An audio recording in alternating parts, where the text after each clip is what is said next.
Good morning. Welcome to my live stream 500 feet above the streets of New York City. This morning, we're going to try to figure out why people are bothered by Bill Burr and his wife, Nia. Now, the question is very, very simple. And you know what? You're going to answer it. I'm not going to answer it. Why are people so bothered by Bill Burr's wife, Nia, flipping off Trump? Why are they so bothered by that? And why are they saying it's classless when it's the same people that are constantly saying F Biden? Politics. Stupid politics. Oh, it's just ruining relationships. It's ruining families. Oh, stupid ass politics. Who gives a crap that Bill Burr's wife flipped off Trump at UFC 295? Who cares? I bet you Dana White wishes he never gave Bill Burr tickets, though. Tickets, though, as my voice gets a bit higher. Oh, my God. What's up, Tom Taylor? What's going on? Apostrophe 65. Bill Burr's not funny. He hasn't been funny in a whole bunch of years. Oh, my God. Bill Burr is woke now. He's woke. Shut up. No one likes Bill Burr. I heard that one all weekend. No one likes Bill Burr. He just sold out Madison Square Garden, but no one likes Bill Burr. And even someone that, is just lovely. Pretty Plus More is a lovely person. She lives down there in New Orleans. She supports pretty much everything I do. And she was the one that said no one likes Bill Burr. Know who no one likes, obviously? Me! Cheers. I'm not selling out Madison Square Garden. I'm at my windowsill talking to a few hundred people. So if you want to use the no one likes BS, it would probably be for me. So cheers on that. Cheers on that. But Pretty Plus More, she threw her hat into the whole Bill Burr ring, and I like the Pretty Plus More. Now, this is what's crazy in this world. I'll still like the Pretty Plus More. I don't give a crap if you guys don't agree with me. I don't give a crap if you don't line up with me politically, which is wow. Don't like the Biden, don't like the Trump. Wow, right down the middle. But what was funny about the Pretty Plus More, then everyone started attacking her because to say no one likes Bill Burr anymore, knowing that he just sold out Madison Square Garden, I think the night before. Let's be honest, it's kind of silly, right? It's kind of silly, right? What's Vincent Scaramuzzo saying? Bill seems like a great guy. I hope he doesn't have another Jada on his hands. Oh my. Oh, my. I've met the Nia. I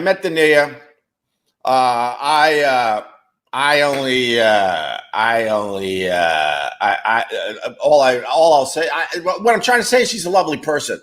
I was trying to articulate that in a much better way for the people out there. But Nia goes way, way back in the New York City comedy scene. I hate to tell you this, but a lot of New York comics that you know and love like the Nia. She's actually a lovely gal. She's all right. Strong woman. She's a strong woman. And in this society, there's a lot of people out there that don't like women in general, but they certainly don't like a strong woman.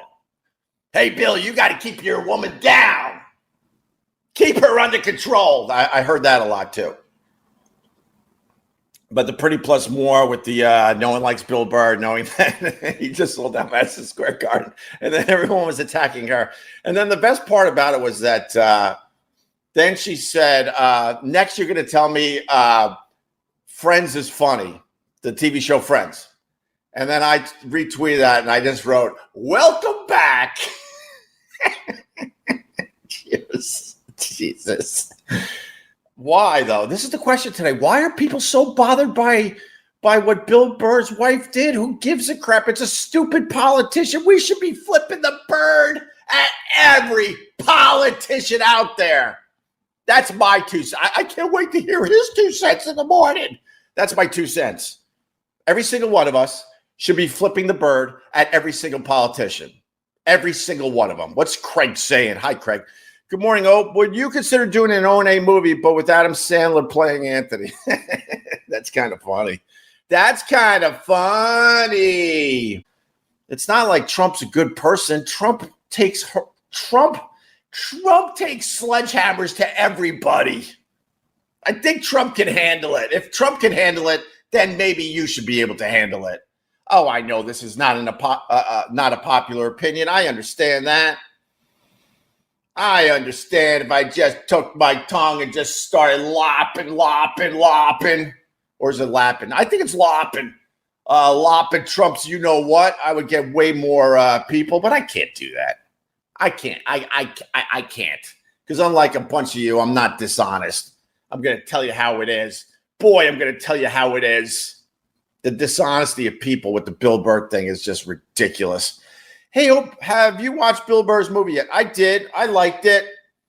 I wasn't blown away by it or anything, but I liked it. It was all right.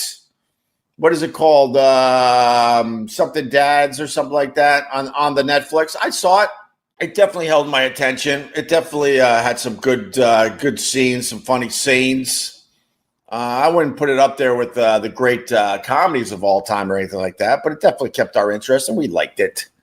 People that say Bill Burr isn't funny don't know what funny is. It's stupid. The dishonesty of the old Opie and Anthony fan base is ridiculous. It pisses me off because Bill Burr was a huge part of Opie and Anthony, a huge part. And when Jim Norton went off to Hollywood to be in the Louis C.K. TV show, that was a stinkeroo, unfortunately. We invited Bill Burr to be, on the show full time until Jimmy came back. And it was so much fun doing radio with Bill Burr. So much fun.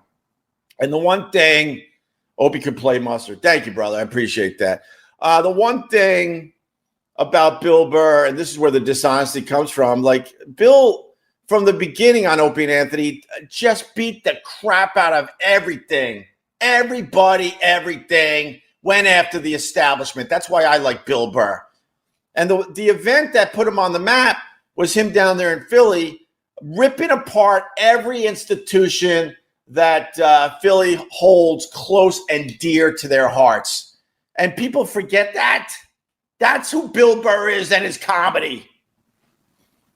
So there's really no surprise that his wife, Nia, would flip Trump off at UFC 295 at Madison Square Garden. I laugh because the best part of the whole flipping of the Trump thing is this is where we could all laugh. All right. And this doesn't go to Bill's wife specifically. We've all been in that situation, though. Bill, this is where I'll laugh. Bill had no idea. He had no idea at first why the whole crowd was booing, because Bill, I think, was kind of going, oh, wow, that's Trump. He's right there. His face is like this, right?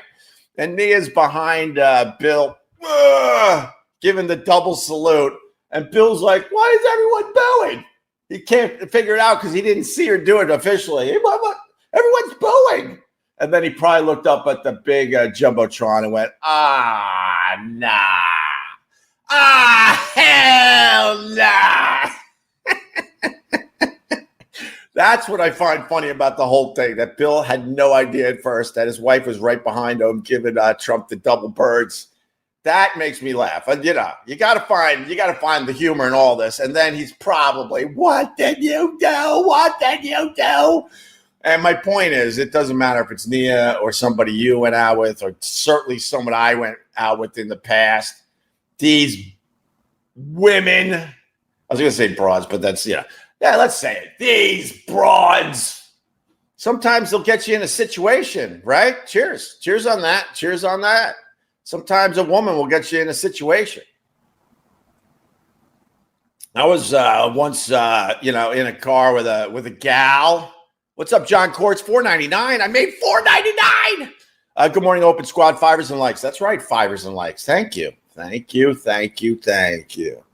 I was in a car with this gal, and there's a few motorcycle guys in front of me, and they were the scary kind, and they were going a little too slow, I guess, for the gal that I was driving with. So she reached over and just meh. And I was like, oh, no, you just put me in a situation. And they turned around and they were scary to begin with. And they're now flipping me the bird. And I'm just like, there's nothing I can do. It didn't escalate or anything like that. But my point is, from time to time, a woman will get you in a situation. That's for sure. Why is everyone booing? You know, Bill Burr's on top of the mountain. He's in Madison Square Garden literally the day after he sold it out for the New York Comedy Festival. I guess he had Dice open up for him, which was kind of cool. And he's just on cloud nine. Now he's invited to UFC 295. Dana White probably personally invited him, and there he is in Celebrity Row. And he's just loving life. Life's good. Why are they booing? No. He probably went, no. No, man. Nia can protect Bill if he gets belly bumped. You know what? That's very, very funny. If you know, you know. Facebook user, that's very, very funny. Cheers to you. Person woke Lippy now. That's really funny, dude. Come on, man. You never knew Bill Burr then, man. That's my point today. Then you never knew Bill Burr. What put him on the map was him in Philly on one of the virus tours, just beating the shit out of Philly and everything they loved. And people started booing the guy like, F you, because they didn't really know him yet. They knew him, but they didn't know him well. And then he was so funny by taking down Philly that they gave him a standing ovation by the end of it. That's Bill Burr. That's who Bill Burr always was. Always. So you didn't know who Bill Burr was all those years on Opie and Anthony then. Burr's a woke, self-hating white guy now. He is what he hated back in the day. That's just stupid. Just stupid. Mud Sharks Unite. That's just stupid. I can't tell you how stupid that is. Opa, the closet lib. See, this is... I don't respect, the king of all diffs, I don't respect any of this because these are just stupid, dumb talking points. Because if you don't agree with the narrative that Trump is the greatest thing to ever walk planet Earth, then you're a lib or this or that. And that's just dumb and stupid. I've proven, especially you, King. You've been with me on these live streams for years. You've heard my political points on everything. And it doesn't match up that I'm a lib. It doesn't. Do I have a couple lib talking points? Of course. Do I have a bunch of conservative talking points? Of course. You especially should know, dude. Knock it off. Who cares that Bill Burr's wife flipped the president off? Who cares? Guess what? You're going to still be paying through the nose, no matter who the president is. You're still going to be struggling to try to figure out, money to go on a dumb vacation somewhere. Nothing will change if he's president again. Personally, I sort of want him to be president again just for the show. But I would never think in a million years that he would make my life better. And that's where I'm stupid. Because if I had just believed and drank the Kool-Aid, then my numbers would be 2-3 times higher. I know that, but I can't do that. Stupid. I'd be embarrassed if my wife did that. Then I'd give her a good talking to. Oh, wow, you're a tough guy. Mud Sharks Unite. You're a tough guy. Would you give her a backhand, would you? Shut up. You'd give her a good talking to, would you? This episode's sponsored by Blue Chew. Try Blue Chew free when you use the promo code OPIE, O-P-I-E, at checkout. Just pay $5 for shipping. That's BlueChew.com. Promo code OPIE, O-P-I-E, to receive your first month free. And we all know what Blue Chew is, right? It's a unique online service that delivers the same active ingredients as Viagra and Cialis, but in chewable tablets and at a fraction of the cost. Imagine that. Chewable tablets that can supercharge your performance. The best part, you can take them anytime, day or night. So whether you want to plan ahead or be ready whenever an opportunity arises, wink, wink, nudge, nudge, Blue Chew has got you covered. Okay, here's how it works. You sign up at BlueChew.com. You consult with one of their licensed medical providers. And once you're approved, you'll receive your prescription within days. No more awkward conversations with the doctors or waiting in line at the pharmacy. It's all done online, discreetly and conveniently. Oh, and by the way, it comes to your house in a discreet package. It doesn't say like boner pills on the side of the box. And they always say first impressions are important. What about lasting impressions? Blue Chew can help you leave a lasting impression where it counts. But does it work, or are you just saying all this to get a few bucks for your podcast? Man, you don't have to take my word for it. Try Blue Chew free for a month and see for yourself. Trust me, you're gonna love it. Did I mean that? All right, here's the exclusive offer for you. Try Blue Chew free when you use the promo code Opie, OPIE at checkout. Just pay $5 for shipping. That's BlueChew.com. Use the promo code Opie, OPIE, to receive your first month free. Once again, BlueChew.com, promo code Opie, OPIE, to receive your first month free. God, why do people get so bent out of shape about politics? I don't get it. It's so stupid. Like I said, you want... people are like, I can't wait for your live stream. I want to hear what you have to say about this. It's very, very simple. You don't even have to watch anything else. We should all be flipping off every politician. You got the Mayor Adams, right? Supposedly he's been doing some illegal stuff as he runs this city behind me, right? Everything is going up, up, up, up. The cost of living in New York City is insane. That's why when we're way out at the beach, we go to a supermarket to buy groceries.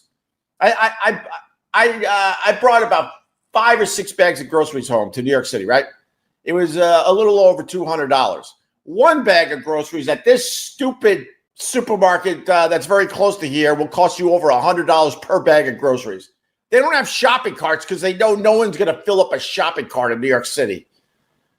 Someone posted, did Kenny chest bump Trump out of the way? Very funny. That is very, very funny. The humor around it, I'm all about the humor around it. Like I said, I wish I was there when Bill Burr came to the realization that everyone was booing because his wife just flipped off the president. That would make me laugh. The moment that he realized that happened, that would make me laugh. 100, even though I support Bill Burr, because Bill Burr's never turned his back on me. Bill Burr's never said no to me. I still text Bill Burr and he gets right back to me. Every once in a while, he'll text me about hockey or something. When I was starting the Opie Radio podcast, I'll say it again. I was starting the podcast, and I was trying to get some heavy hitters on there in the early days. I ended up getting a bunch of heavy hitters on, actually. But a lot of people just turned their back on me and said no. And I saw that Bill Burr was in town. It was the same thing I did with Rogan, and stupid Rogan ignored my text and never even got back to me. He didn't even have the balls to come up with some lame-ass reason why he can't do my podcast. He just decided, if I ignore it, it'll just go away. And right around that same time, not much after or before, I saw that Bill Burr was coming to town. He was playing Madison Square Garden. It was sold out. He wasn't in need of selling tickets or anything like that. And he came to New York. And, what people don't understand is that Bill Burr is way more famous than the Opie and Anthony show ever was. I mean, it's not even close. And so if he's coming into town to do a sold-out Madison Square Garden, his time is going to be very valuable, and he's going to have a lot of people wanting him for all sorts of stuff, like real stuff too, like real TV interviews and much bigger podcasts and radio shows and print media. So I saw that he was coming to town. I texted him. I go, yo, Bill, starting up this podcast, I would love to have you on. He goes, when? That was his text back. When? Not in when, because maybe I could do it. It was when, as in just tell me the time and the day and I'll be there. Guy's never turned his back on me. So why would I turn my back on Bill Burr? And then every year, I think this past one was the first year Bill didn't officially invite me to the Patrice O'Neal benefit, but he said over the years, you're obviously you have an open invite every year. And for a whole bunch of years, I just stopped going to it for no reason. I would get a text from him every year. Patrice O'Neal benefit. Love to see it every year. So there you go. There's my stance on Bill Burr. 799, Luigi. You're only defending Bill Burr and his thing because they hate Ant. Truth, that's really just stupid. I don't care. I don't know what happened to the Opie and Anthony audience. They've lost their minds. You're only defending Bill Burr and his thing because they hate Ant. That's just stupid. I don't live my life wondering what Ant's up to. Truth is, Bill Burr hates you too, and you know that deep down stuff. Okay, thank you. This is just the ridiculousness of what used to be such a great audience. The Opie and Anthony audience was so great, and now you have to deal with crap like this that couldn't be further from the truth. Just because you say it doesn't mean it's true there, Luigi. I wished Anthony the best. He went through some kind of major heart surgery. It's up to him to explain all that, but I think he's pretty much said just that. I wished him nothing but the best and a full recovery, but I don't want anything to do with the guy because I just don't want to be around him anymore. So where's this coming from? This is just garbage. Yeah, I'm aware that Bill and Anthony had a thing. And I'm aware that Joe Rogan tried to fix the thing between Bill and Anthony. It didn't work. I'm aware of all of it. But why would that influence my relationship with Bill Burr? Why? I went to one of the Madison Square Garden shows. I go, yo, Bill, you're playing Madison Square Garden. I'd love to see it, It was more like I reached out because I wanted to see him personally. You know what he did? Me and my wife, literally front row tickets without even here. Oh, my God, and here. Here's a patch. Come backstage after. I would love to say hi. This was after, Bill was becoming a massive star in L.A. He never forgot. What's up, Greg Buell? How are you? Holy crap, you guys want to talk today. All right, I could just scroll through the comments, no problem. Super chats get to the front of the line. I'll just read. I don't care what you write. I'll read your garbage. I'll read your nonsense that you just make up in your head because I don't agree with you. No problem. I'll read your garbage. People taking cheap shots at me on Twitter because I was like defending Bill. Just stupid, cheap shots that are not even based on any reality whatsoever. Bill Burr's wife is here to liberal New York. What is a hero? Maybe is a hero to liberal New Yorkers, right? I don't know. Maybe I would imagine a whole bunch of people in New York loved that she did that. Yeah, I guess so. There's your sunrise, by the way. My God, it's gonna be a glorious day to fight about Trump and Biden. Trump going to his seat with his own entrance music. Jesus. It's a show, boys and girls. The whole thing is a damn show. So sit back and relax and enjoy the show, but don't take too much of this stuff seriously, please, because nothing is changing in your life. Nothing. What? Nothing will change with President Trump again? We'll get rid of a few million illegals every year for starters. Maybe we'll start getting respect again around the world, and there'll be a few less wars. All right, thanks, Bob J. All dumb talking points. You know what's so funny about that, Bob J? Those aren't even your thoughts. They're literally not your thoughts. That's a copy and paste. What do you think? Most of you don't have your own thoughts. You just copy and paste crap. And before you just we have a major immigration problem in America. Of course we do. And we have the means to completely shut down the border. I don't know why we don't do it. People would say Trump was a little better at that than the Biden, but he didn't shut down the border either. We have the means. We have a lot of guys right now that aren't fighting a war. Thank God, by the way. Thank God. And we could easily send a whole bunch of people down there to completely secure the border until we could figure this crap out. And no matter who the president is, we don't do it. And if you need to hear that Trump was a little better than Biden, so be it. Is that okay? All right, buddy. He wasn't great either at it.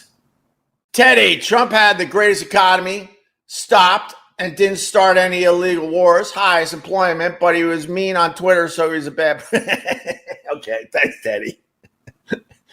Thank you very much. Thank you very much. Corruption in New York City? No. Yeah, exactly. And now the mayor of New York City just had the FBI. The FBI told his security to beat it.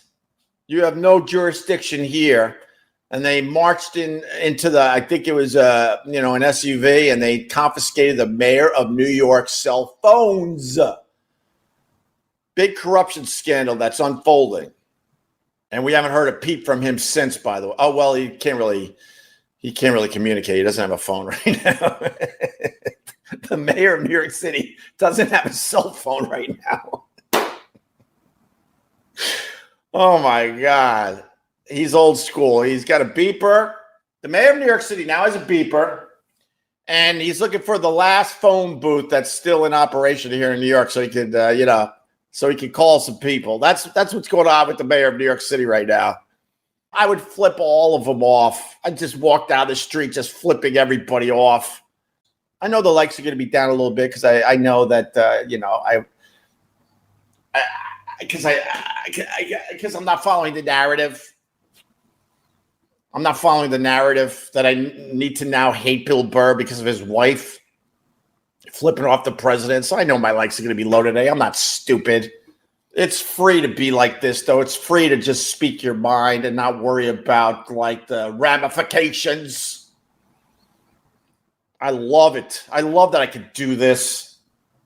I love that I could take the piss out of both sides of both political parties is what I was trying to say, but I couldn't figure out the next word to keep that statement going.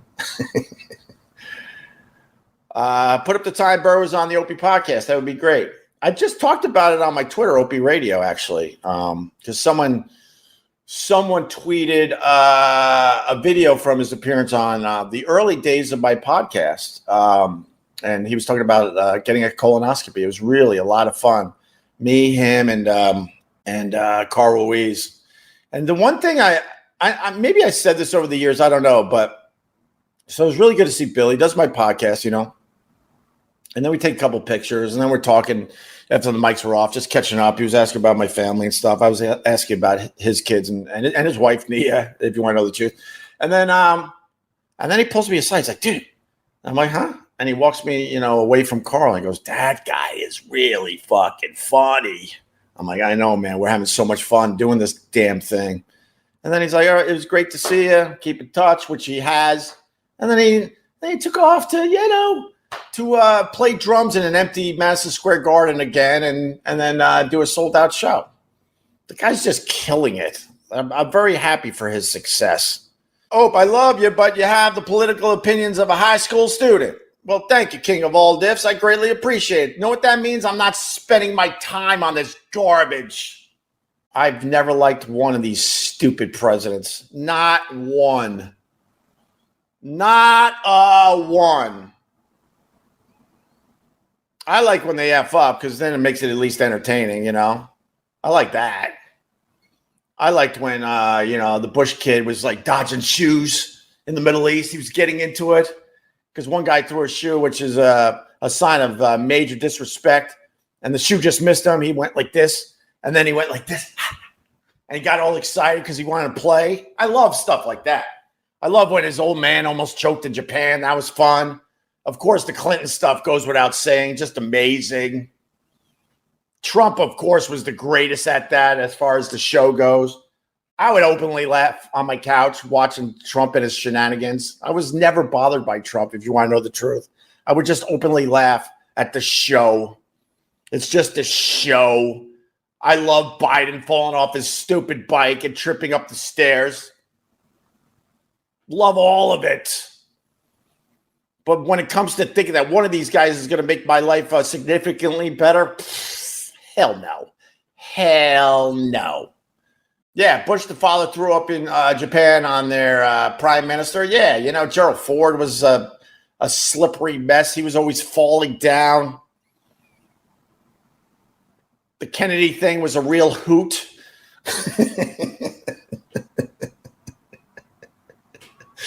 Did you like talking about Clinton on the radio? Oh, my God, of course. Of course.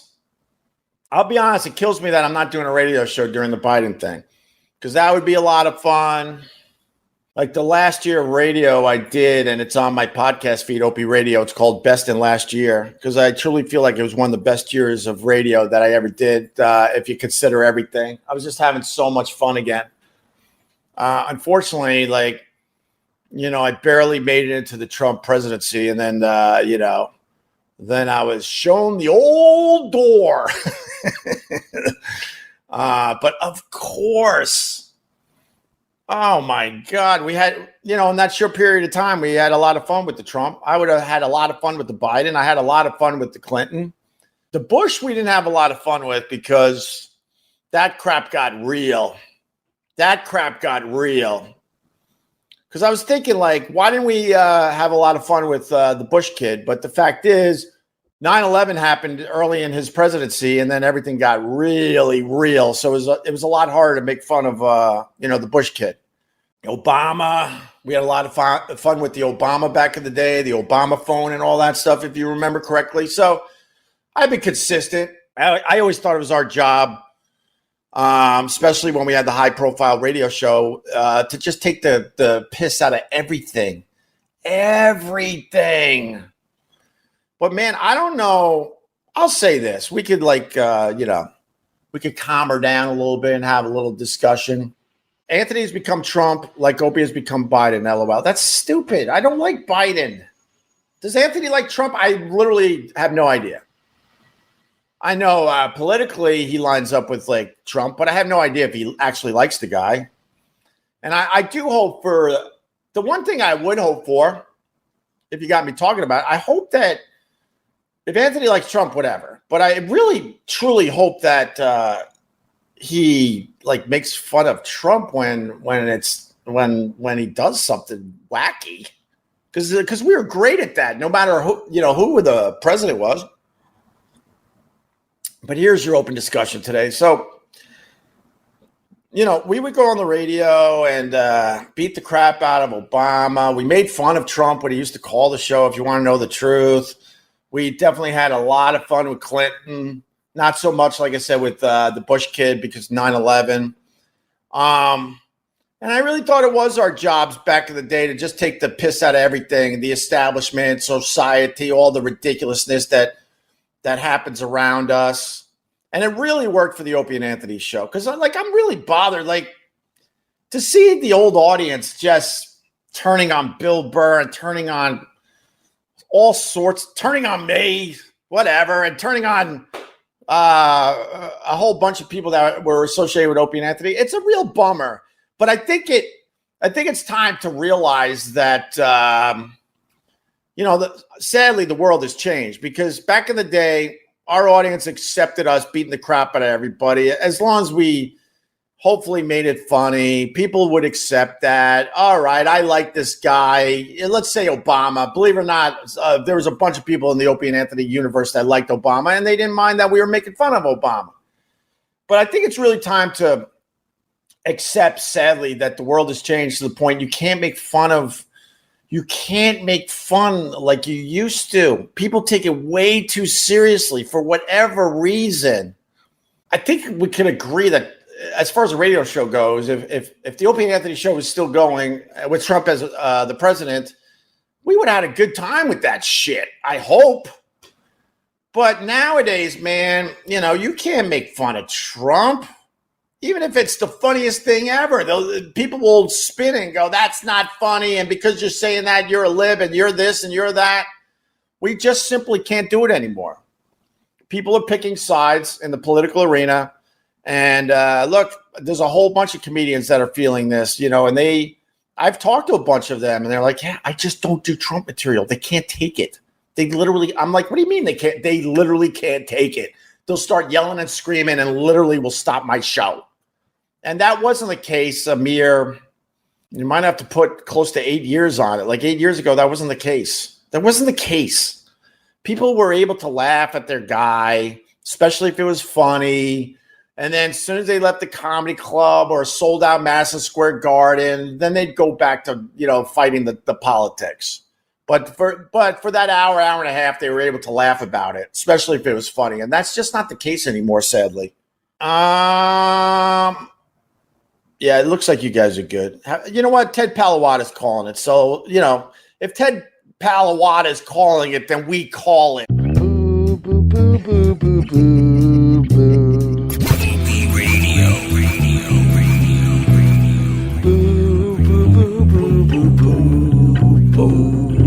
Boom, boom, boom, boom. Boo, boo, boo, boo, boo, boo. Boo, boo, boo, boo, boo, boo, boo, boo, boo. Hey, what's up?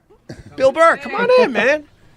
We're already doing it. How are you? That's Carl Ruiz from the Food Network. Guy Fieri's very good friend. We were just talking about, here, let me turn on your mic.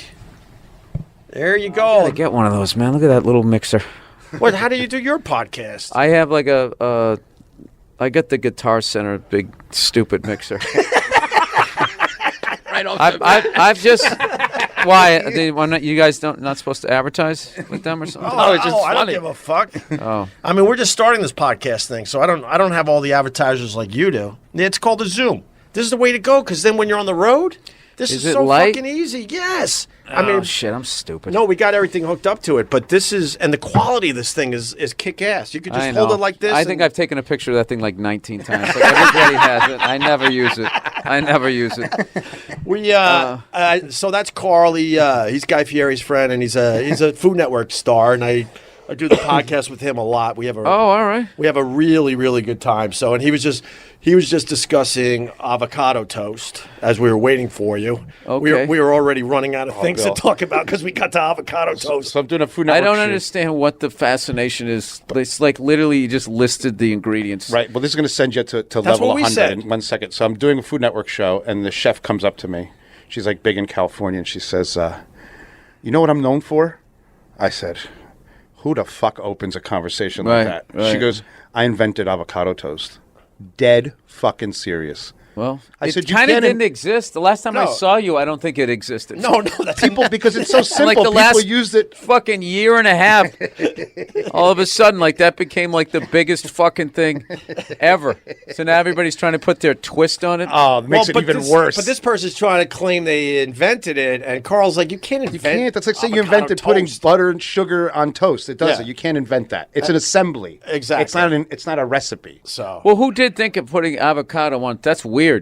No, Like, because- who would have thought that would have gone together? In California, they used it all the time. Back in the 70s, I tracked it back to less. I like that panache. she fucking bugged you that much that you actually found the Wikipedia page on avocado toast. She did. She bothered Fucking me. reams of it. I was reading for like 2 Oh, days. and it doesn't stop there. If you follow it back, it goes back to Cologne, Germany. Oh, I kept looking like, not your name, not your name. Next page. You're still not here. You're still not here. I hated her. You know what? That fucking Mario Batali show was going to come back. Then he did what he did. Now it's gone.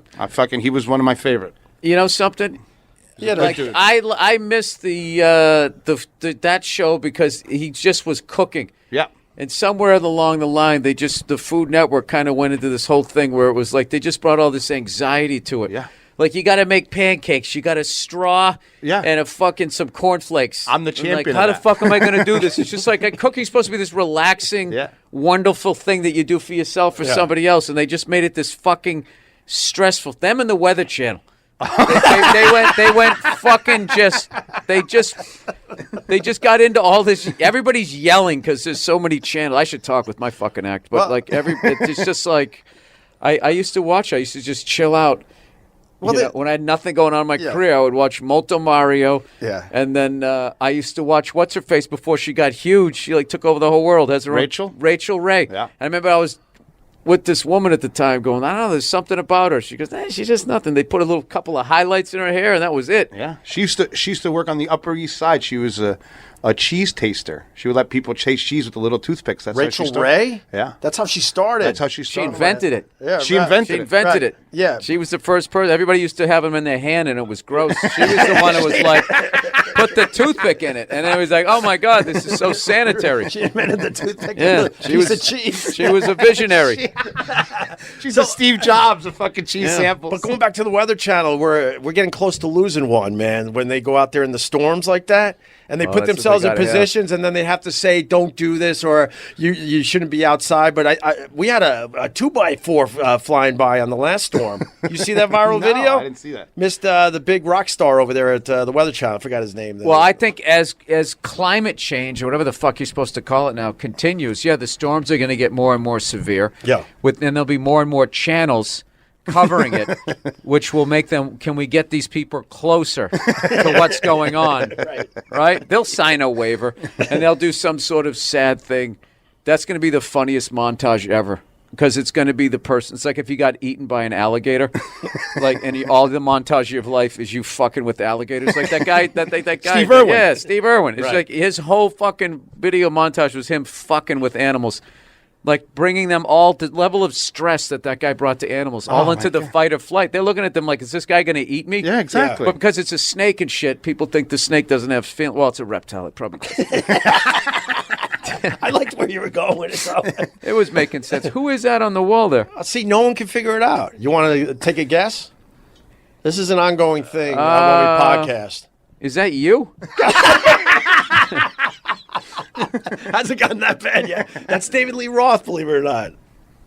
Oh, that's just a bad picture. That's what David it is? Lee He's, Roth. he's pulling his face and trying to hit a note. Yeah, or but he's whatever. got like a captain's hat on, and then he's got a sheriff star on the hat.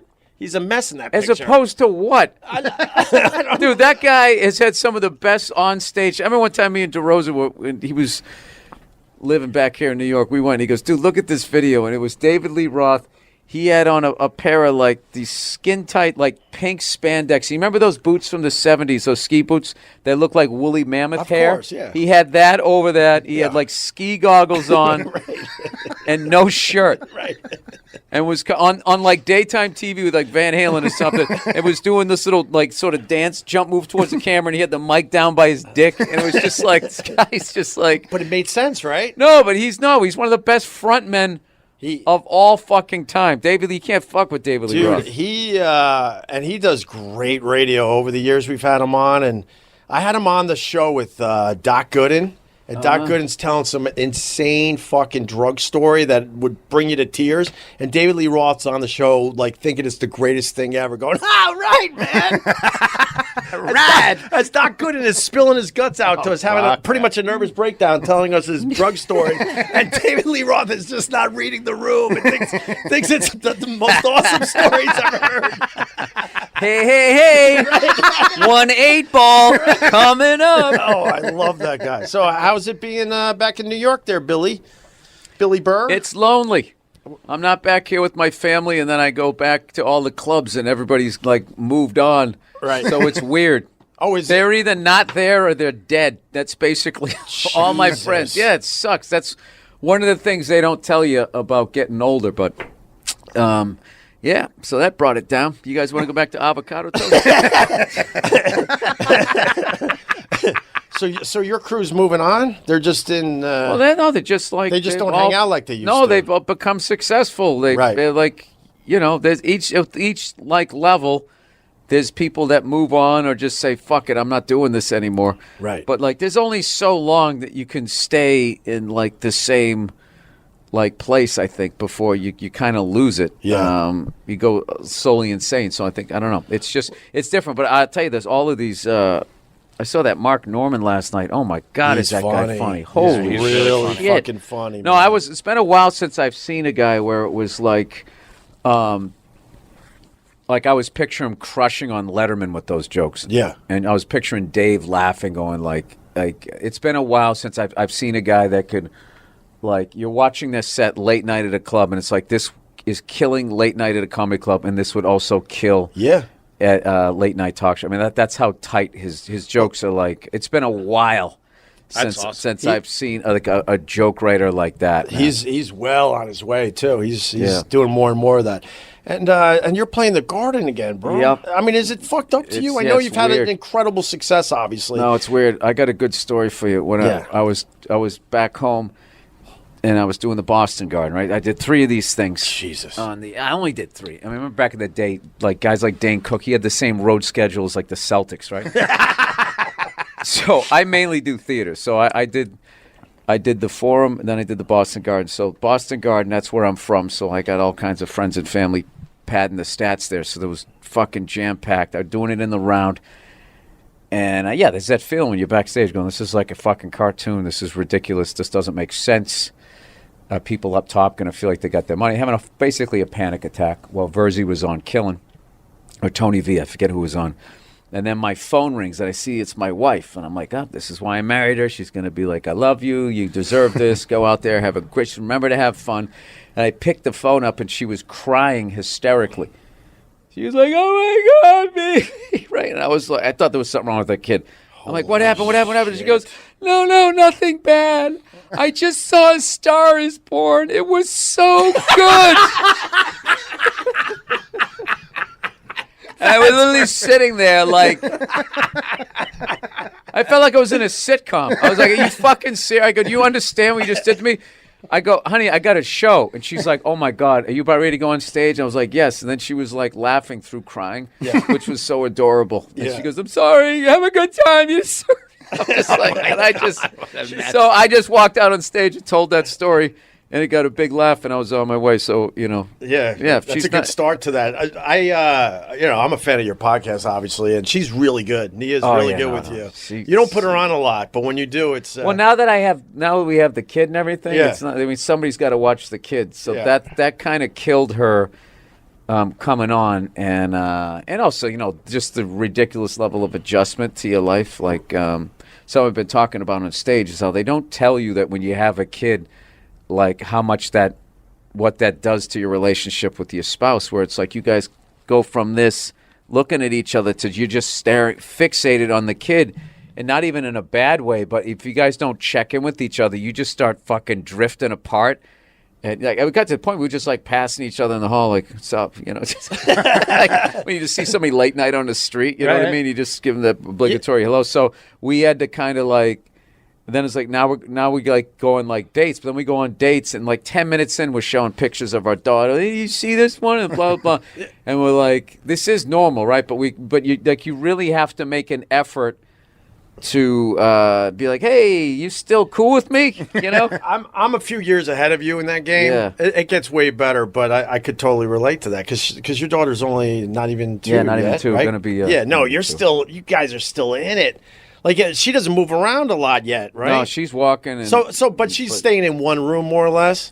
But it's definitely now you have started the chasing. Around. So now it's like what the deal is. They walk into a room and it's just like gravitate to whatever can fucking hurt them. Yeah, yes. It's like you got all these toys that are all safe, and they're like, oh, an outlet. Oh, they stick their finger in it.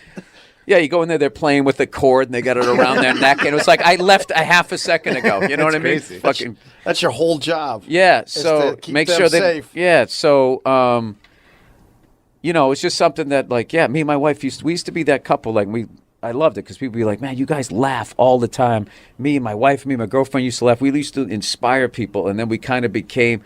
It was bad. It was rough for a little bit. We were just like, what? We used to laugh, man. Like, you gotta give yourself a break, though. Yeah, we got under 2 years. Forget it. Yeah, no, we got it. We kind of got the thing back where you know what I did, dude? Is I just stopped fucking arguing. I'm just like done with it, and whatever she tells me to do, I just do. So now we're getting along great. So I'm happy with that. But there's this underlying resentment I have where I'm just kind of like, so basically if we do everything that you want, like we're going to get along great. And there's all this fucking shit out there about, all these fucking women, just every day, just like just bitch moaning and complaining about how fucking difficult their lives are in America, which is so funny to me. It's just like, why don't you look up the kid that had to sew your blouse together? I think you'd feel a little bit better about your position in the world. No, the level that they're talking. I mean, It's crazy. my favorite thing was when those two women, I'm not going to say their name, they got arrested at that fucking thing. Don't say their name. Sure. And they come walking out and they're doing the black power like they're black, like they're at the '68 Olympics and they went through slavery. And it's like you're a blonde white woman. Exactly. What are you doing? It's just fucking like, and and everybody's so afraid to get in trouble or get fired that everybody, but then every whisper's going, dude, what the fuck was that? What the fuck was that? It's a great angle because in other places of the world, you're sending your 8-year-old off to some sweat factory with a lunch pail. Or deliberately maiming him so he can get an extra fucking ruble or some shit. It's Yeah. crazy. I mean, But, as a Latin person, I grew up with real. As a person of color in this culture, how do you this current climate? Well, how do you navigate avocado toast? I'll tell you one thing, Bill. Growing up, I experienced real racism. Real, straight up. You're spick, you're this, you're that, you're that. Right. It's the Archie Bunker stuff. Yeah, the Archie Bunker stuff. Everybody was the way, they used to call me, hey, Taco, come over here, do this. I'm like Cuban. They're like, I'm doing you a favor, Taco. Vámonos, rapido, let's go. Yeah. And being in the restaurant business, I mean, there's nothing lower than that. I started from the bottom as a dishwasher. Right. Nothing bothered me then as much as it does now, as people that have never experienced racism explaining to me what I need to be offended about. Oh, yeah, God. Oh, here we go. It's mind numbing. They don't realize how there was a thing in Times Square. You're not smart enough to understand that you're being insulted. You need somebody white to explain. But it to it's you. so annoying to me.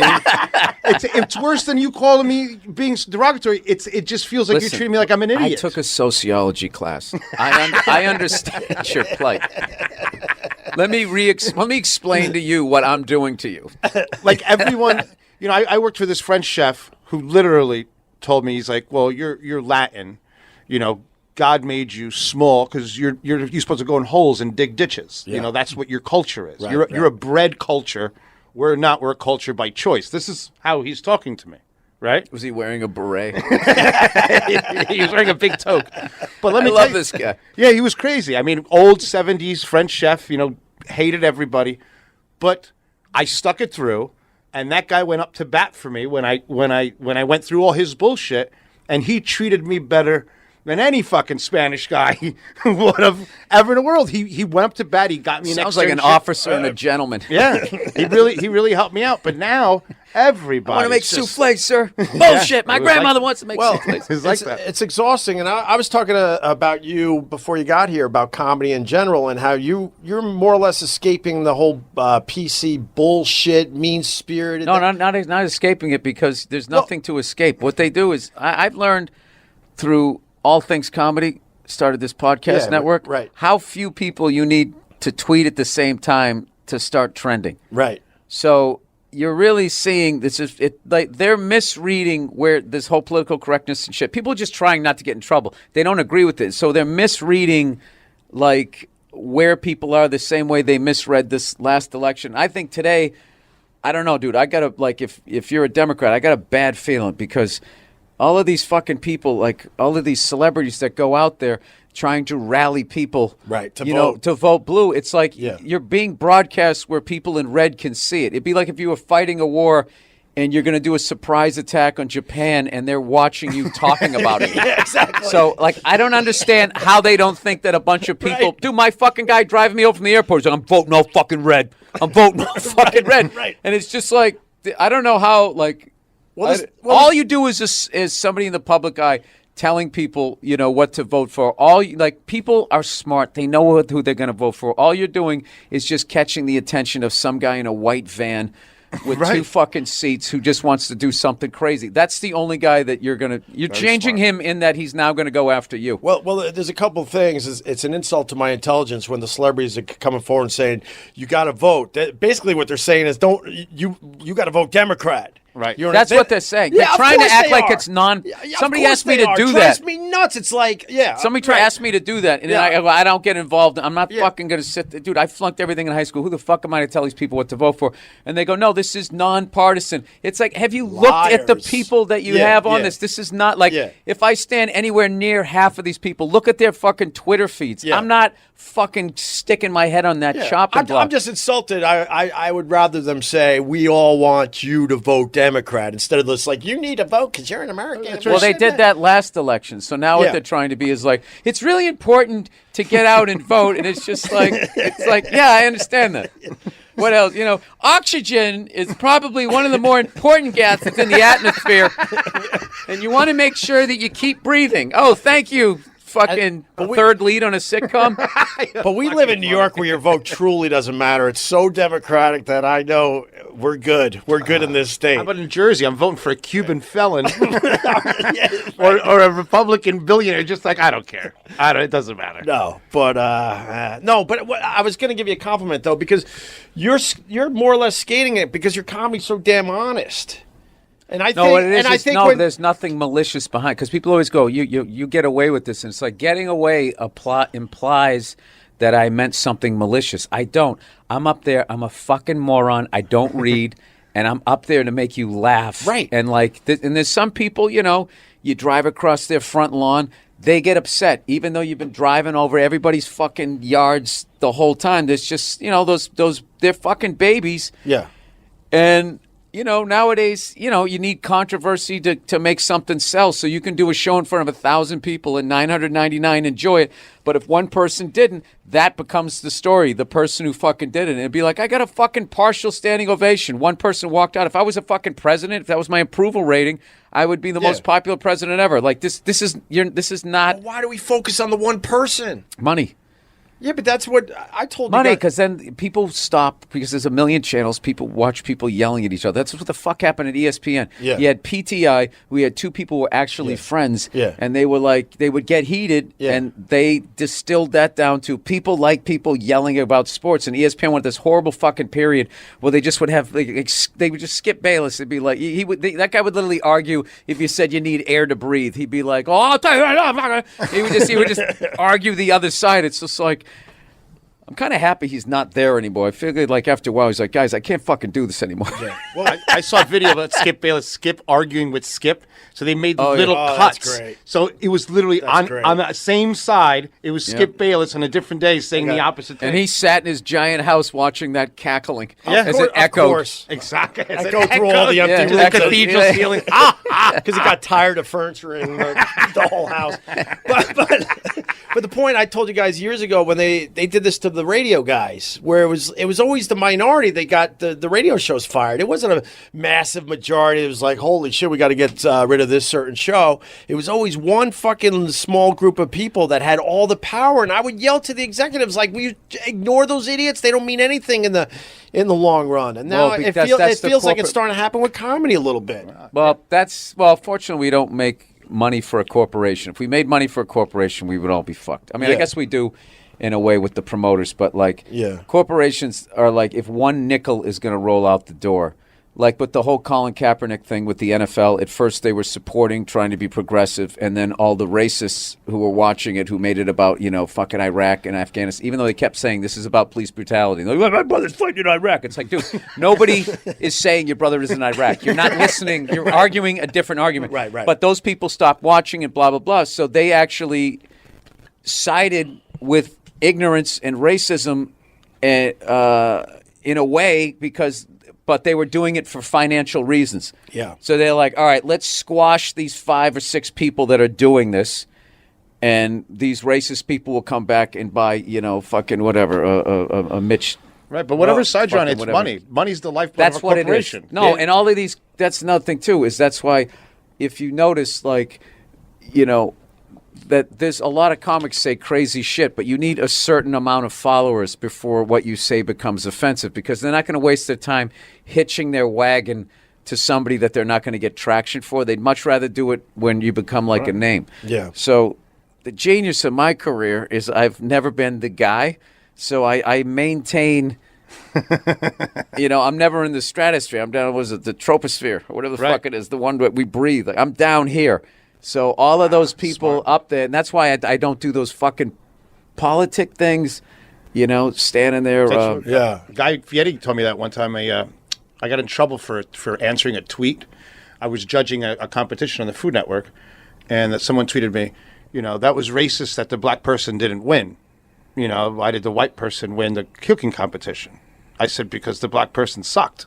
It was that simple. Right. Oh, yeah, dude. No good. That was no good. No, you can't. No bueno. Yeah. No bueno. And you should have said the black person's dish sucked. You should have said because his his dish tastes better. What you black really person should do sucked. is you shouldn't answer. That's what I learned. Like, that's what I know. You know what I do? That's what I learned the hard way. I hit it back over. I've been saying this on everything. Whenever people because now they literally ask you these fucking career-ending questions like I'm running for office. I'm like, I'm not required to answer any of this. So they'll be like, so what do you think about Louis coming back? I always go, I don't know. What do you think about it? And it's just, and then they start talking about it, and then I don't have to answer. It's just like, hey, Bill, you can afford to pay for your house this month. You want to fuck with that? No, I don't. No, I'm going to leave that one alone. Yeah, because if you don't mind. You're only allowed to have one opinion on so many topics now, which is, this opinion of, which is funny. It's allegedly this left kind of thing, but like they're acting like the way that they always say that the extreme right acts, where they just think what we think, say what we say. If you don't, we're going to destroy you. And it's just like, that's where, because I'm liberal, but I'm not like that. Like, I don't know what the fuck that is. So, I mean, Yeah. I don't know. So I ran into Louis. We had a nice conversation. He's doing well. And I told him I support him. I'm answering your question. He did it again. There you go. Of course he should be able to continue his fucking career. Jesus. All right. Well, I have a sofa if you need to crash. For a day or two. We had a very nice chat. He might even come on this thing. We'll see. He said to email him. That's we'll see. Well, me and my buddies at the network fans of when you did Live in the Fillmore. You're the only comedian I have in my phone, and we play it because you did a bit about supermarkets, about how they make you do everything. Oh yeah, no, Newark Airport's like that. I fucking snapped. Oh, the self-checkout. Yeah, I'm not. Well, you got to pay for your own. You got to literally. We die laughing. I hope people just fucking start stealing shit and just but then they'll bring the robots in to fucking drag you off the plane with their metal fleshy hand. No, I'm not doing it. You don't like self-checkout? I love self-checkout. No. At first, I hated it. It's a scam. Why is it a scam? You're helping people not work. Yeah, I don't give a fuck about that. I don't want to deal with them as people. It's not like anything's any cheaper. Do you understand you got to check yourself out of a supermarket and pay 10 cents for a bag? They're laughing all the way to the bank. Well, the bag thing is ridiculous. That's like hotels. No, it isn't, because you're fucking pollutant. Bring your stupid fucking burlap bag. No, but the point is everyone's still getting their fucking plastic bags. Yeah, they're still getting. They're not. In my area, they are. In New York, they are. Yeah, in New York, they don't give a fuck. I think you are, and you think everybody else is. That's probably what's going on there. If I was your therapist, that's what I would say. Well, I'm with you with the... Just because you're doing it. I'm doing it. Everybody's got to be doing it. Carl backed me up. In New York... No, he's done that with any medical issue. He'd be like, hey, your kidneys hurting yet? I'm like, no. Well, they will. They will. It's like, Opie, we're from a different fucking DNA family tree. I don't know what you're doing. He did that for fucking years. Your eyes go yet? No? Well, you wait, bro. You wait. It's just like November 7th. How old are you? It's going to be November 17th. It's just like... It's not wrong because when he... How self-involved are you that you literally, all my medical... if I have it, the whole world must have it. He's not wrong because I couldn't wait to wish him a very happy 50th. He turned 50. I couldn't wait to text Bill because I'm like, oh, there's a whole another list of problems now. Wait till you get this thing. I've gone to the doctor. I'm fucking, getting all checked out. Yeah. I did the colonoscopy fucking last month. That's the easiest thing ever. The only thing that is the drinking the stuff is the hard part. Shitting your brains out. It's actually it's ridiculous. Oh. It's like, really? Again? It's fucking ridiculous. But then you just go there and they go, all right, put this on your face. And they put it on your face and you just wake up. They do say to lay on your side. It's like, am I literally helping to fucking date rape myself here? And you just... You're self-rape? Dude, you breathe in, and then you just go to sleep, and it feels like 2 seconds later, all right, you're good. That We just had a whole camera crew up your ass, and you have no fucking idea. Well, the two things on that, the propofol is holy shit. You could basically knock someone out in You could 1 second. You could stop a protest with what's coming out of your fucking. No kidding. And the other thing is, we're lucky because the cameras finally got smaller. I know it's kind of a hack bit, but when our parents were getting their colonoscopies, that shit was the real Did they deal. even have? Well, that's why I think Vince Lombardi didn't do it. Camera. Yeah, exactly. Vince Lombardi was like, "You're not sticking that thing up my ass," and he just went out. He was just like, that was the old school guy. Yeah, but he didn't regret it either. That's what I'm saying. Those guys were tough. They Yeah. didn't give a fuck. Man, when I was hanging out with my dad at the VFW hall, they all had cancer and they didn't give a shit. Yeah. And they don't care. My brother's a big Harvard cardiologist. Cancer was a badge of honor. Well, they were all older guys and they lived their lives. Like when you're young and you're looking at that situation, like, holy fuck, go to a doctor. Like, fuck it. For what reason? You know, he's missing an ear and it was. You know, it kind of looks like how he's going out like he wants to go out as Refrigerator Perry. Oh, shit. Yes. No, people keep saying all the concern about his drinking and stuff. He goes, I'm a country boy. I'm back in my hometown. Yeah. I'm happy as I've ever been. So it's just like, just leave me alone. Isn't he living in his car or a van or something like that? No. I read a story about that. I'm going to look it up. I wasn't after trying this to take podcast. it down that road. I just like to drink, and it made me feel good that he didn't quit. Fair enough. That he didn't quit. He was just like, look, I got my little fucking enough. juice here that I like drinking, I got a Patriots question for you because What's the other day we were trying to figure it out because I like the Patriots because my Jets suck a dick and I spent that time in Boston, so I have a little love for the Patriots. What was the worst record that Tom Brady had? We were trying to figure this out the other day, and I probably should have fucking Googled it after this conversation, but like maybe 10-6. was his worst record? Maybe right? no. We didn't make the playoffs the year after the first year.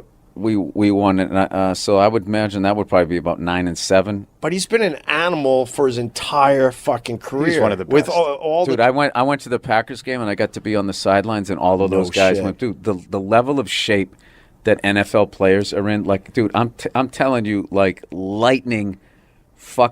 They look like superheroes, and there was so many like the D linemen now. It's like even like the offensive linemen, they're fucking shredded. Like Right. it's not like the old days with a lot of fat guys. Everybody down there was shredded, and Brady came running by. I mean, like he looked like he was like fucking 30, 31. He's just running. But I got like you got to see this video I took of the guy. Like he looks like a fucking movie star. Yeah. Just 0% body fat, all of them. Like we're just out there. I was like, Jesus Christ. I mean, I went back to the gym. I thought I was getting in shape. I went down there. I go, these guys are like, they're not even, they're literally like, like you ever seen like a supermodel and like how beautiful they are? They had that with like strength. Yeah. You're like, how are these people even fucking human? Like I was looking at cornerbacks going, if that fucking guy ever hit me, over. Then I could be like Opie. You get hit by a NFL cornerback yet? You will. You will. You got that coming.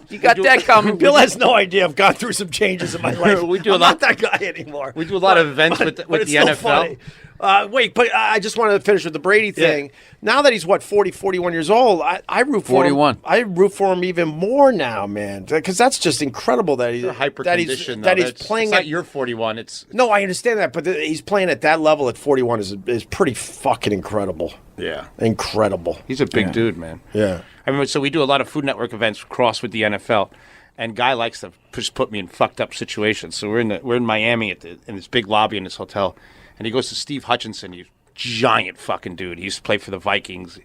He's the guy that invented the contract, the poison pill. Just crazy giant big dude. The poison, whatever. It's like a contract. It's if they cut you, you get your whole contract. He was famous. They called the poison pill. That's what he was famous for. Him and his agent. But he's this giant fucking Hall of Famer guy. So the guy goes, "Can you do me a favor? Can you tackle Carl as hard as you can?" Holy fuck. We're all drinking. That guy hit me. My shoe came off. It was like getting hit by a fucking What did car. you land on? No, he scooped me up, hit me, and then put me down like a baby. Like he gave me the impact, but didn't let me fall. Fuck and that. just put me down. My ribs. Yeah, of course. Oh my god! I did inside the NFL, and Boomer Esiason was trying to show me this play where this quarterback got picked up, and I should have been like, dude, I saw the play, but he just came over, this giant guy, and he went to pick me up, and rather than grab me from the back, he did it from the sides. Yeah. And I just heard like, That's what I just felt. popped. And I try to make him feel better. He goes, he was that your ribs? I go, no, I think it was my back. He goes, I think it was your ribs. Dude, I had like muscle spasms. Like I was out in L.A. like a week later, like, that's how I everyone was felt. laughing at me down the Comedy Store. And it was just like 6 weeks, nothing you can do. And then, like the first week sucked. But then, like, so I went on his show recently. That guy is so fucking funny. So I go, you're like a fucking Great Dane. You don't realize how big you are. I go, you're 6'5". I'm barely 5'10". And he goes, well, it's not my fault your parents are small people. Like he just didn't give up. I mean, he's breaking balls. But he's fucking hilarious. That's really funny. When I lived in Buffalo, I went to a lot of Bills games. You'd sit on that 50-yard line or you're on the sidelines. When you see those guys running full speed at each other, it's horrifying to think of the impact of those fucking hits, man. Yeah. No. It's horrible. It's a whole different fucking game when you see it that close. You're like, what the fuck? What kind of person can do this? They are so fast. One of the fastest kids I ever saw in real life was number 45 Raiders, Marcel Reese. Sure. We're doing an event, and guy goes, you guys, I want you to sprint from here to here, but Marcel has to eat chicken fingers on a plate the whole time. So we're running, 2 chefs, as fast as we can. He passed us eating chicken fingers at 100 fucking. It was the most embarrassing. You guys do weird shit. Oh, there were chefs, right? But I felt like another species. Like you judges, man. I was chefs. Oh, okay. That explains it. What the hell? Explains all the drugs. Dude, I worked in a fucking restaurant. You guys are lunatics. I used to work on a mesquite grill, like glassed in with the chef. And the only reason why I had the job was because the restaurant was slowly going out of business. So I became the busboy, the dishwasher, and worked the mesquite grill. Moving up. It's like war. Every time I dies, kept all 3 jobs. at the same time? Yeah, so I had like the bow tie shit underneath my apron, and I would be cooking the shrimp brochettes and shit, waiting for people to finish like a sitcom. I would like duck down, take the shit off, and come out, and I would bust it. Wow. Then, I mean, how many health code violations was I violating? Every single one. Yeah, so then in the back there was like there's a little window where I put the orders up, and in the back they used to fucking. I remember they would they had like a little. I'm not a drug guy, but a little brown cube that was smoldering under a glass. The hash. Yeah, That's yeah. the old sticky hash. Yeah, the old delicious. sticky hash. Yeah, and then they would just go out there. We had a guy who was on work release from prison. Oh, man. Like at night, he had to go back to jail. Jesus. There was there was another guy was a fucking raging alcoholic who had lost his drive. I was in North Carolina. He lost his driver's license so many times that he wasn't getting it back. This is in the 80s too, where you could just kill people a couple times, right? He lost it indefinitely, so he had this fucking moped. And he used to ride it to work, and it was the wintertime, and he would be so bleary-eyed, and he'd take a shower at the last second. He always would have, like, frost on his hair.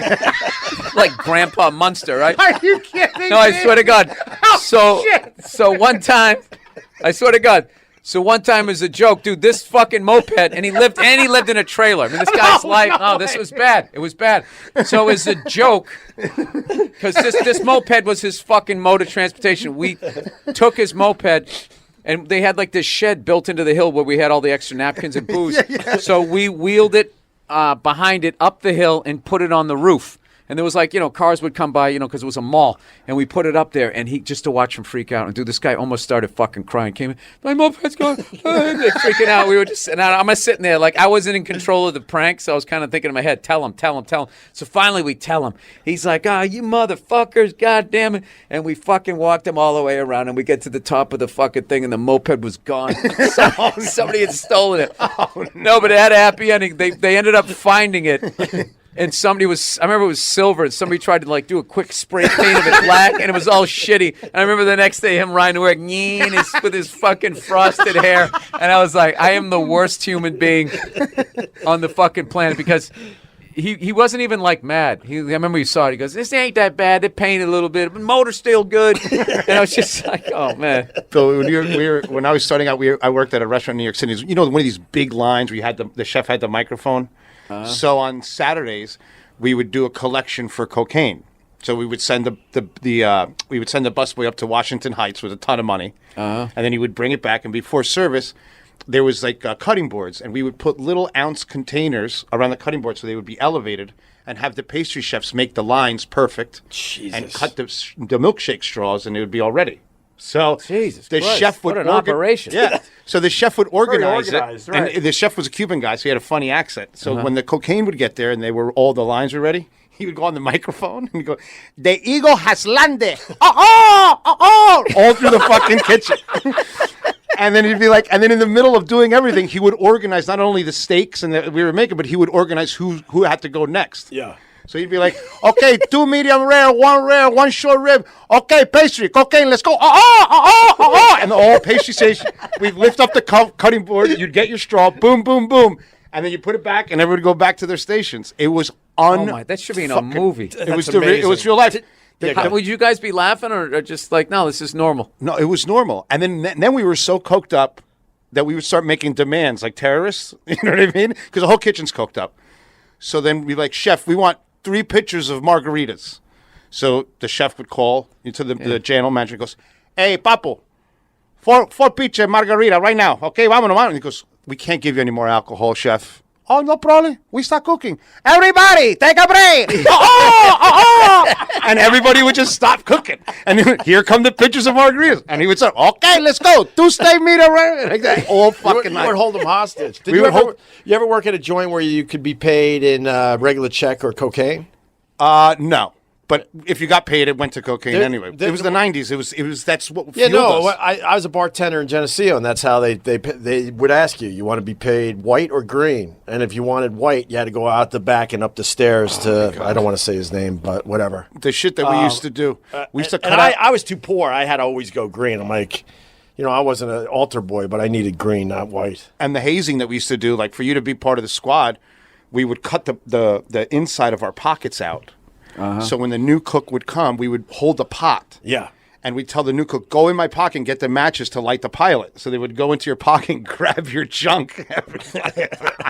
And all the fucking, you'd see these 16-year-old kids just fucking, we're just abusing them. It was awful back then. They're saying Bill's got to leave. Yeah, I got this. Yeah, really quick, though. First of all, congratulations on the Red Sox. Oh, yeah. Which is fucking weird, living in L.A., being a Red Sox fan. But I got to go to the game. I went to game 4. Had a pretty good time. You always almost get into a fight out there. It's just how it is. Yeah. But, I can't believe it, man. Just every time I think we won our last one, it just keeps rolling. You guys are on a roll. I'm just not a baseball fan anymore. And then finally, I got to ask you, are you still doing the drum thing before your shows? Yep. I'm actually playing the goddamn Comedy Jam tonight. That's in front of a crowd. But, right. Yeah, dude, I got to... No, I mean, like Madison Square Garden. Like, I remember you told me last time, like, he plays drums in an empty, like, in this case, Madison Square Garden to get all the nerves out. Yeah. Is it your drums? No. So you rent locally and say, set this shit up for me? Yeah, I'm going to show you. This is us at the Forum. Playing some Van Halen. Oh, that's awesome. Yeah, dude. No, dude, it's fucking crazy. And Dean Del Rey comes out and sings. He has a great voice. And isn't that almost more fun than actually doing the gig? Well, I fucked up because I played for like 3 hours, and I was like, did I just shoot my wad for the night? Wait, so you guys aren't doing this for just a little while? You guys we played. No, dude. When am I ever going to get a chance to do it again? True, you never know. man. Now, of course, this won't fucking play in here. Well, is it too long? We got shitty Wi-Fi, so. Oh, you do? But, that is so... I thought you just did a quick little 10, 15 minutes, but you fucking go as long as you can. You should ask Mass. But I got a couple drummers coming down. Bobby Kelly's going to play, and, nice. I try to, share it with other people. It's more fun to do it that way than to... Right. Yeah, Conan came down. In Vegas. He played at the Forum. Bro, he's a really good guitarist. With all the success, is there ever a time where you're like, holy fuck, I can't believe I'm doing this? Or is it starting to become kind of a norm for you?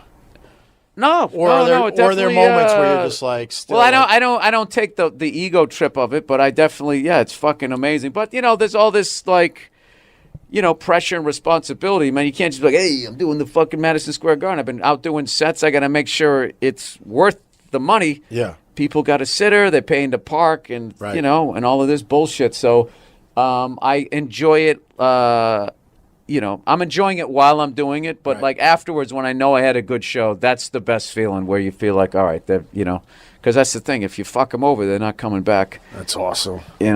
So, anyways, I got to go run my yap on something else. Bill, thanks, man. I really appreciate you doing the podcast. Yeah, and I'm glad you fucking texted me back because I missed your. Oh yeah, it's all good. I want to get a picture of you guys. Oh yeah, sure. All right. Why don't we wrap up, Joey? Wrap it up. We're done. Bye, Bill Burr, everyone. Doesn't your guest have any plugs? I mean, he's got Wait, one other thing. I forgot to mention F is for Family. The Yes, third season coming 3 is coming out November 30th.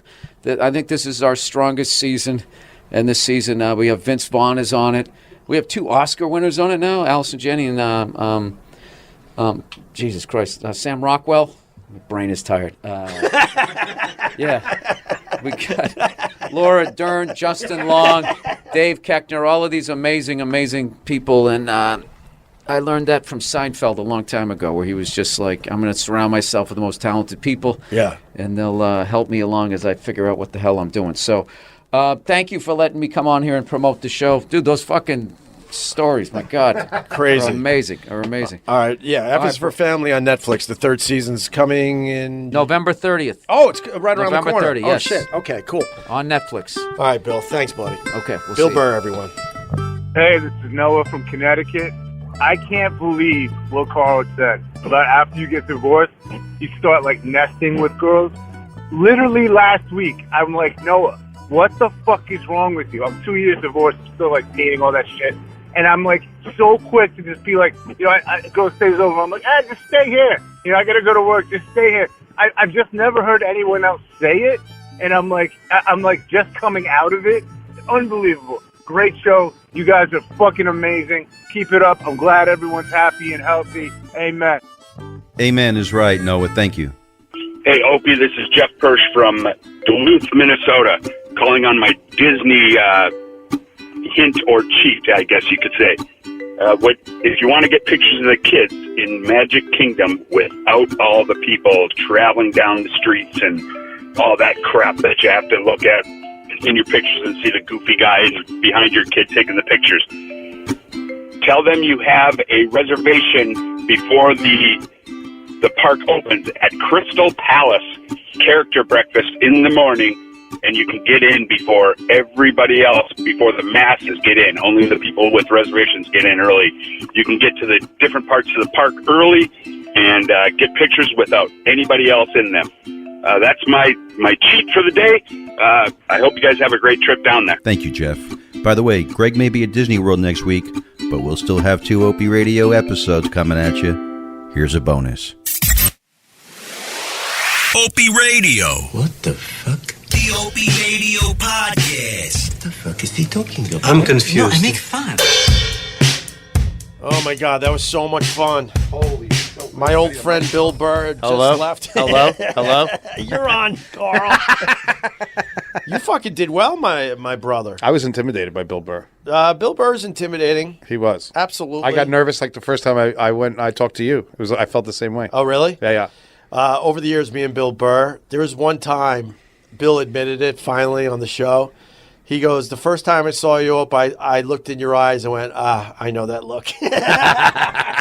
And we always had this weird understanding that we wouldn't push each other's buttons. That's where we're kind of similar in a way. Let me tell you, this is the first time I saw you guys together, so I don't know your history really with him. But you guys really look like good, like real friends. Like you guys talk the way I talk with my friends. I mean, we not like my real friends. Yeah. Not like Mike Sappho. Yeah, I mean, I don't know. I just like hitting him out of the blue. He doesn't see it coming in. No, you guys look like real. Like we're definitely friends. I mean, we weren't like hangout friends like he is with a bunch of the other people, but we definitely got along. He did some great stuff for the radio show in the past, and we always kept in touch. And I remember the day he told me he was moving to L.A. He just knew he had to get out to L.A. to make things happen. He was doing very well in New York. And said, no, dude, I got to get out there. And I thought he would go for a month or two. And, man, was I wrong. He went out there and just flourished. Now he's got helicopter pilot. Yeah. Oh, and he's pretty close to an A-lister, man. Oh, yeah. You know? So he's a funny, like people say, he's a comics comic. Yeah. You know, he's really smart. Yeah. And that was really cool. Like, you know, still checks out comics. He was talking about Mark Norman and stuff. That was pretty cool. I guess I was trying to explain to him that, you know, he's skating through all this PC garbage and this mean-spirited thing where now comics are going after other comics for being mean-spirited or that's hateful. You know, funny's funny. We come from that world. If it's funny, that's it. That's all you should worry about, but not in this new world of comedy. And I was trying to explain that to Bill. One of the reasons he skates is because he sort of has this I don't give a fuck attitude, but he does. Right. He does give a fuck, and he works really hard at his craft. But he also is so damn honest with his comedy that people will accept that. Right. You know what I'm saying? They know they're not looking at a phony up there. They know that they're looking at someone that's pretty special, that really knows how to break down society in general and what's going on in this crazy world of ours. Yeah. And they will accept some of the harsher stuff because, A, it's incredibly clever and incredibly funny and incredibly honest. You got those three things, then all this PC culture crap, they can't touch you. They can't touch you. But one thing, there's so much. The culture's so small, this PC culture.